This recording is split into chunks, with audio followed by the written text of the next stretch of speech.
ধরুন আপনি দেশের বাইরে বা রাজ্যের বাইরে আছেন, তো এসআইআর তো শুরু হয়ে গেছে। তাহলে আপনাকে কি বাড়ি আসতে হবে সব ফর্ম ফিল আপের জন্য? অনেকজনের মনে এই কোশ্চেনটা রয়েছে। তো সেই কোশ্চেনটা নিয়ে আজকের এই ভিডিওর টপিক।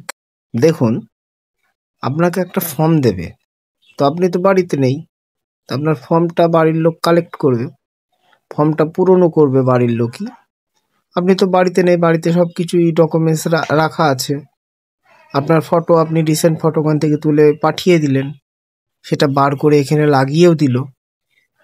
যেখানে ফটো লাগানোর ঘর আছে, আপনার ফর্মটা, আপনার নাম, serial number, part number, QR code সব কিছুই থাকবে। এই ফর্মটা আপনাকে পূরণ করতে হবে, বাড়ির লোক পূরণ করবে। এখানে মেন যে কথাটা হচ্ছে যে ফর্মে সিগনেচারটা কে করবে। এখানে দেখুন, সিগনেচারের ক্ষেত্রে বলে রাখি, আপনার যে এখানে সিগনেচারের ঘরটা দেওয়া হয়েছে একদম শেষের দিকে, যে সিগনেচারের অপশানটা এখানে পাবেন, আপনি নিচে সিগনেচার করলে ভালো। অথবা আপনি বাড়িতে নেই, কে করবে? এখানে যদি আপনি বাড়ি না থাকেন, এখানে লেখা আছে যে any adult family members mention relationship with date. এখানে আপনার ফ্যামিলি মেম্বারের যে কেউ একজন সই করলে